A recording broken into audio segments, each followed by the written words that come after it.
West ಬೆಂಗಾಲ್ನಲ್ಲಿ 12 ವರ್ಷದ ಬಾಲಕಿ ಒಂದು ಅಂಗಡಿಗೆ ಹೋಗ್ತೀನಿ ಅಂತ ಹೋಗುತ್ತೆ. ಅಂಗಡಿಗೆ ಹೋಗಿ 3 ಅವರ್ 4 ಅವರ್ ಆದ್ರೂ ಕೂಡ ಮನೆಗೆ ಬರಲ್ಲ. ಪೇರೆಂಟ್ಸ್ ಅವರೆಲ್ಲ ಹುಡುಕ್ತಾರೆ ಎಲ್ಲೂ ಸಿಗಲ್ಲ. ಸರಿ ಅನ್ಬಿಟ್ಟು ಹೋಗಿ ಕಂಪ್ಲೇಂಟ್ ಕೊಡ್ತಾರೆ. ಕಂಪ್ಲೇಂಟ್ ಕೊಟ್ಟು ಮಾರನೇ ದಿವಸ ಆ ಪೊಲೀಸ್ ಅವರೆಲ್ಲ 3 ಆರೋಪಿಗಳನ್ನ ಬಂಧಿಸಿ ಹಿಡಿದು ಒಳಿಕಾಕ್ತಾರೆ.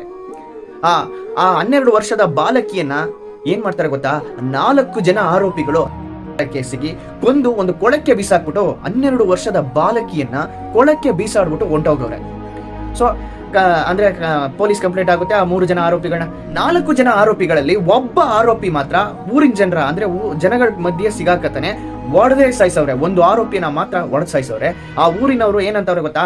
ಆ 3 ಆರೋಪಿಗಳನ್ನ ನಮ್ಮ ಹತ್ರ ಕೊಡಿ, ನೀವೇನ್ ಶಿಕ್ಷೆ ಕೊಡೋದ್ ಬೇಡ, ನಾವ್ ಕೊಡ್ತೀವಿ ಅವನಿಗೆ ಶಿಕ್ಷೆ ಅಂತ ಕೇಳಿದ್ರಂತೆ. ಒಂದು ಮುಗಿತಾ ಒಂದು ಯಾವ್ದಾದ್ರು ನ್ಯೂಸ್ ಈ ತರ ಬತ್ತನೆ ಅದೇ 60 ವಯಸ್ಸಾದಂತ ಅಜ್ಜಿಗೂ ಸೇಫ್ ಇಲ್ಲ. ಮನೆ ಮುದ್ದೆ ಆಡ್ತಿರುವಂತ 7, 8, 10, 12, 14 ವರ್ಷದ ಪಾಪುಗೆ ಅಂದ್ರೆ ಮಕ್ಕಳುಗಳೆಲ್ಲ ಪಾಪು ಇದ್ದಂಗೆ ಆ ಪಾಪುಗಳಿಗೆ ಸೇಫ್ ಇಲ್ಲ. ಸೊ ಇದರ ಬಗ್ಗೆ ನಿಮ್ಮ ಅನಿಸಿಕೆಯನ್ನ ಕಮೆಂಟ್ ಅಲ್ಲಿ ಹೇಳಿ. Thank you. ಇಂಥವ್ರಿಗೆಲ್ಲ ಯಾವ ತರ ಶಿಕ್ಷೆಯನ್ನ ಕೊಡಬೇಕು, ಈ ಶಿಕ್ಷೆಯನ್ನ ನೋಡ್ಬಿಟ್ಟು ಇನ್ನೊಂಥರ ಮಾಡೋದಲ್ಲ. ಈ ತರ ನೆನಪು ಬಂದ್ರು ಕೂಡ